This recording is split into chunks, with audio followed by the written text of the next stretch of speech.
जय Hind defence lovers. आज की टॉप हेडलाइंस कुछ इस प्रकार है। एमका के लिए जारी हुई आरएफपी और कॉन्ट्रैक्ट साइन होने के 30 महीने के अंदर उड़ान भरेगा एमका का पहला प्रोटोटाइप।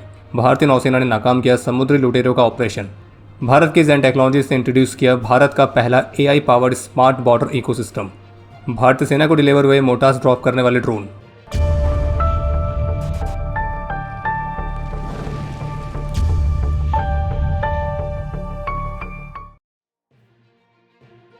तो आखिरकार आज बुधवार को भारतीय रक्षा मंत्रालय ने भारत के 5th जनरेशन फाइटर जेट एमका के लिए आरएफपी को जारी कर दिया गया है, जिसके तहत 15,000 करोड़ रुपीस की लागत पर 5 प्रोटोटाइप्स बनाए जाएंगे।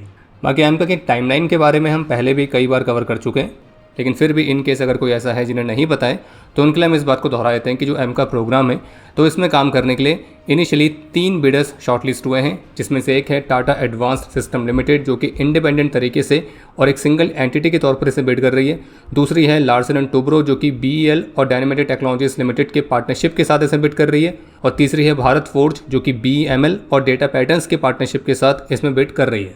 और ये पहली बार जब इस तरह के महत्वपूर्ण एरोस्पेस प्रोग्राम में एचएएल सिलेक्ट नहीं हुई है। और फिलहाल एमका के प्रोटोटाइप की रेस में प्राइवेट सेक्टर के नेतृत्व वाले कंसोर्शियम ही इसमें शॉर्टलिस्ट हुए हैं। और अब इन तीनों में से एक फाइनल विनर होगा जो कि एडीए के साथ मिलकर एमका के 5 प्रोटोटाइप्स को बनाने पर काम करेगा। और लेटेस्ट रिपोर्ट्स के मुताबिक जो एमका का पहला प्रोटोटाइप है वो 2027 के शुरुआत तक देखने को मिल सकता है और फिर इसकी पहली उड़ान 2028 से 2029 के बीच में कंडक्ट की जाएगी। और इस तरह से 2032 तक हमारे पास 5 फ्लाइंग प्रोटोटाइप्स होंगे और मिड 2030s तक इसके सीरियल प्रोडक्शन शुरू होने की भी उम्मीद है। और बाकी जो 3 बिडर्स इसमें मुख्य रूप से शामिल हो रखे हैं तो उसमें से केवल टाटा ही है जिसके पास एक फाइनल असेंबली लाइन को सेटअप करने का सबसे ज़्यादा एक्सपीरियंस है, जो कि उन्हें मिला है C295 ट्रांसपोर्ट एयरक्राफ्ट वाले प्रोग्राम से। लेकिन हाँ, टाटा के साथ जो बाकी अन्य कंपनीज हैं जो कि इसमें बिड कर रही हैं तो उनके पास एयरक्राफ्ट के कॉम्पोनेंट्स, विंग्स, फ्यूजलाज, तो इनको बनाने का एक्सपीरियंस जरूर है। बाकी इन तीनों में से जो भी विनर होगा तो एमका के प्रोटोटाइप्स की manufacturing, assembly, system integration, infrastructure creation, support, इन सभी चीज़ों के लिए जिम्मेदार रहेगा। यानी कि उसे मैन्युफैक्चरिंग इंफ्रास्ट्रक्चर, टूलिंग, उससे जुड़ी हुई टेस्ट फैसिलिटीज़, इन सब को स्टैब्लिश भी करना होगा। और जो विनर है वो ground testing, structural testing, flight testing और सर्टिफिकेशन एक्टिविटीज़ इनको भी सपोर्ट करेगा। इसके अलावा आरएफपी में इस बात को भी स्पष्ट किया गया कि जो विनर होगा तो उसे अपने सिलेक्शन के 3 महीने के अंदर एक बिल्कुल ही नई कंपनी बनानी होगी जिस पर फाइनल कॉन्ट्रैक्ट प्लेस किया जाएगा और उस नई कंपनी पर एक भारतीय नागरिक की ही ओनरशिप और कंट्रोल होना चाहिए। और इस बात को स्पष्ट रूप से कहा गया कि ये अनिवार्य है कि कंपनी का जो मैनेजमेंट है, जो उसका कंट्रोल है, वो पूरी तरह से भारतीय नागरिकों के पास होना चाहिए, जिसमें बोर्ड ऑफ डायरेक्टर्स, इसके अलावा सीईओ, सीएफओ, सीओओ, ये सभी महत्वपूर्ण पोजीशंस शामिल हैं। इन सभी में एक इंडियन सिटीजन ही होना चाहिए। भारतीय नौसेना की वॉरशिप आईएनएस कोलकाता ने इंडियन ओशन के वेस्टर्न रीजन पर एक मर्चेंट वेसल जिसका नाम है MV माशाअल्लाह 1, तो उसके पास हुए एक पॉसिबल पायरेसी वाले हमले को नाकाम किया है। ANI की रिपोर्ट के मुताबिक आईएनएस कोलकाता गल्फ ऑफ अदन के पास तैनात थी और जब उन्हें इस मर्चेंट वेसल से सस्पिशियस मूवमेंट्स के इनपुट्स मिले तो उसके बाद तुरंत ही इस वॉरशिप के द्वारा ऑपरेशन लॉन्च किया गया था। और इसके लिए आईएनएस कोलकाता ने एरियल सर्विलेंस कंडक्ट करने के लिए अपने ऑनबोर्ड हेलीकॉप्टर्स को इस्तेमाल किया और थ्रेट को इन्वेस्टिगेट करने के लिए बोर्डिंग ऑपरेशंस भी कंडक्ट किए। और आईएनएस कोलकाता के समय पर लिए गए इस एक्शन की वजह से मर्चेंट शिप और उसके क्रू मेंबर्स की सेफ्टी को सुनिश्चित किया गया है। इसके अलावा एक अपडेट यह है कि इंडियन कोस्ट गार्ड ने गुजरात में मुंद्रा कोस्ट के पास 25 और 26 मई को ATS गुजरात के साथ कोऑर्डिनेशन में संयुक्त रूप से एक intelligence based anti smuggling operation launch किया था और इस ऑपरेशन के दौरान सफलतापूर्वक 115 किलोग्राम के कोकेन को सीज किया गया है, जिसकी इंटरनेशनल मार्केट में वैल्यू लगभग 1150 करोड़ रुपीज़ के आसपास है।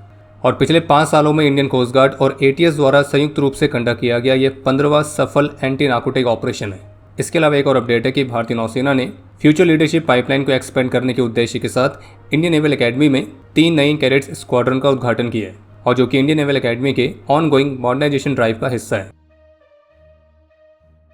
स्पुतनिक इंडिया की रिपोर्ट के मुताबिक भारत के महत्वपूर्ण मिलिट्री बेसिस को ड्रोन्स जैसे एरियल थ्रेट से सुरक्षा प्रदान करने के लिए भारत 2 अत्याधुनिक counter unmanned aerial system platforms को विकसित कर रहा है, जिसमें से एक होगा टैथर ड्रोन जो कि 24 घंटे की इंड्योरेंस के साथ सर्विलेंस प्रदान करेगा और दिन और रात दोनों ही तरह की कंडीशंस में 10 किलोमीटर तक मॉनिटर कर सकेगा और बिना केबल के भी ये 40 से 45 मिनट तक ऑपरेट करने में सक्षम होगा।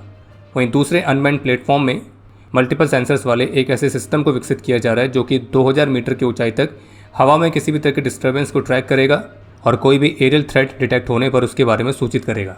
और ये दोनों ही प्लेटफॉर्म्स पूरी तरह से स्वदेशी होंगे। बाकी एक अपडेट ये है कि भारत की जेन टेक्नोलॉजीज लिमिटेड ने भारत के पहले इंटीग्रेटेड स्मार्ट बॉर्डर स्वीट को लॉन्च किया है, जो कि एक AI enabled border security ecosystem है।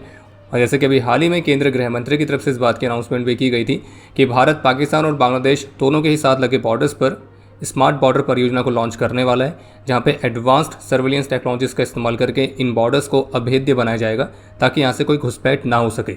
और ऐसे में जो जेन टेक्नोलॉजीज है उसने इंट्रोड्यूस किया अपना इंटीग्रेटेड स्मार्ट बॉर्डर स्वीट, जो कि illegal infiltrations, narco terrorism, drone based smuggling, hybrid warfare tactics, तो इस तरह के थ्रेट्स को एड्रेस करने के हिसाब से विकसित किया गया है। और कंपनी का दावा है कि उनका ये जो प्लेटफॉर्म है ये 24/7 एक इंटेलिजेंट डिजिटल शील्ड प्रदान करता है, जो कि डिफिकल्ट टेरेन और हाई रिस्क वाले सेक्टर्स में भी हॉस्टाइल एक्टिविटी को तेजी से डिटेक्ट कर सकता है, ट्रैक कर सकता है और न्यूट्रलाइज भी कर सकता है। क्योंकि जो स्मार्ट बॉर्डर स्वीट है इसमें मल्टीपल प्लेटफॉर्म्स इंटीग्रेटेड हैं, जैसे कि AI powered anti drone system, smart loitering munitions, interceptor drones, unmanned ground vehicles, remote control weapon stations और electro optical thermal surveillance systems, जिन्हें surveillance, reconnaissance, target acquisition, precision response operations, इन सब में इस्तेमाल किया जा सकता है। और सबसे महत्वपूर्ण बात, ये स्वदेशी टेक्नोलॉजी है। L&T ने अपने high altitude vertical take off and landing capability वाले UAV के फेज़ 1 फ्लाइट ट्रायल्स को सफलतापूर्वक कंप्लीट कर लिया है। ये जो UAV है इसे विशेष रूप से ISR यानी कि इंटेलिजेंस, सर्विलियंस और रिकॉनेसेंस ऑपरेशंस के लिए बनाया गया है और ये दिन और रात दोनों ही तरह की कंडीशंस में सर्विलियंस परफॉर्म कर सकता है। इसकी जो लाइन ऑफ साइट रेंज है वो 100 किलोमीटर्स तक है, इंड्योरेंस टाइम 6 घंटे से ज़्यादा का है और ये 120 किलोमीटर प्रति घंटा की रफ्तार से ट्रैवल कर सकता है और इसे भारत में ही डिज़ाइन, डेवलप और मैन्युफैक्चर किया गया है। बाकी anti jamming, anti spoofing, autonomous take off and landing, तो इस तरह की कैपेबिलिटीज़ में है। इसके अलावा एक अपडेट यह कि Hyderabad based red balloon aerospace ने भारत के पहले स्वदेशी सुपर प्रेशर बलून को लॉन्च किया है, जो कि नियर स्पेस रीजन में ऑपरेट करने में सक्षम होगा और पूरी तरह से विकसित होने के बाद ये लगभग 100 डेज तक हाई ऑल्टीट्यूड पर स्टेबल रह के ऑपरेट कर सकेगा। और स्पष्ट कर दें कि जो सुपर प्रेशर बलून वाली कैपेबिलिटी है तो ये भारत ने आज से पहले अभी तक नहीं दिखाई थी, जिसमें बलून के डिज़ाइन और मटेरियल को प्रूव करना भी शामिल है। बाकी एक और अपडेट है कि भारत के जो अस्त्र माइक्रोवेव प्रोडक्ट्स लिमिटेड है तो वो अगले कुछ ही महीनों में विरूपाक्ष रडार के कोर एंटीना सेक्शन वाले कार्य को पूरी तरह से कंप्लीट कर लेगी और रडार का जो पूरा कार्य है वो इसी वर्ष के अंत तक कंप्लीट होगा। इसके अलावा अस्त्र माइक्रोवेव ने HAL के साथ उत्तम AESA रडार के नेगोशिएशंस को भी स्टार्ट कर दिया है और जो कि अपनी फाइनल स्टेजेस में है और तीसरे क्वार्टर तक ऑर्डर्स मिलने की भी उम्मीद है। और सुपर सुखोई का जो इलेक्ट्रॉनिक वॉरफेयर सूट अपग्रेड वाला प्रोग्राम है तो उसके लिए भी अस्त्र माइक्रोवेव को डेवलपमेंट कम प्रोडक्शन पार्टनर के तौर पर चुना गया है। गाजियाबाद बेस्ड ड्रोन यार्ड्स ने भारतीय सेना को लगभग 300 ऑर्डिनेंस ड्रॉपिंग ड्रोन्स डिलीवर किए, जो कि 51 mm के मोटार्स को ड्रॉप करने में सक्षम है। और जबकि ड्रोन यार्ड्स पहले भारतीय सेना के लिए FPV ड्रोन्स भी डिलीवर कर चुकी है। बाकी एक अपडेट यह है कि नॉर्थ कोरिया ने अपनी एक नई AI पावर्ड क्रूज मिसाइल को टेस्ट किया है और जिसे और भी सटीक स्ट्राइक करने के हिसाब से डिज़ाइन किया गया है और इसकी जो मारक क्षमता है वो 100 किलोमीटर्स तक है। और अब समय है आज के इतिहास का।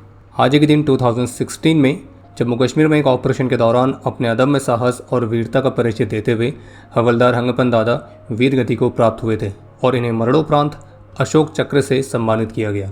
आज के दिन 1999 के कारगिल वॉर में ऑपरेशन सफ़ेद सागर के दौरान भारतीय वायुसेना के स्क्वाड्रन लीडर अजय आहूजा वीर गति को प्राप्त हुए थे और इन्हें मरणोपरांत वीर चक्र से सम्मानित किया गया। आज के दिन तुर्तुक सेक्टर में सूबेदार विजय राव शिंदे, नायब सूबेदार गुरुदयाल साहू, लांस हवलदार मोहम्मद सैजलरी, नायक रामानुज कुमार, नायक प्रशांत जाधव शिवाजी, लांस नायक बापादत्या और सिपाही संदीप कुमार पाल ने अपना सर्वोच्च बलिदान दिया था।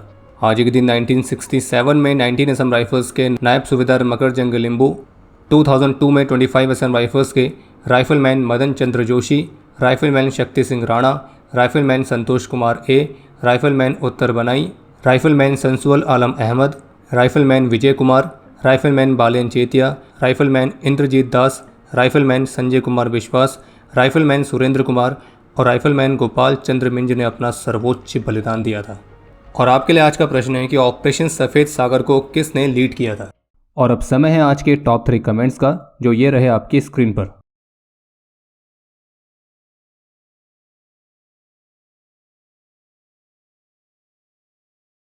उम्मीद है आपको आज का एपिसोड पसंद आया होगा। पसंद आया तो वीडियो को लाइक करना ना भूलें। आपके कोई भी सुझाव या सवाल हो तो उसके लिए कमेंट सेक्शन ओपन है। और अगर आप डिफेंस रिलेटेड और भी एक्सक्लूसिव कंटेंट में दिलचस्पी रखते हैं तो आज ही प्ले स्टोर से डिफेंस स्क्वाड की सुपर ऐप को डाउनलोड करना ना भूलें। और अगर आप चैनल पर पहली बार आए हैं तो squadron.in पे जाके हमारे नए डिज़ाइंस को भी चेकआउट जरूर करें। बाकी जल्द मिलेंगे नए एपिसोड के साथ, तब तक के लिए जय हिंद, जय भारत।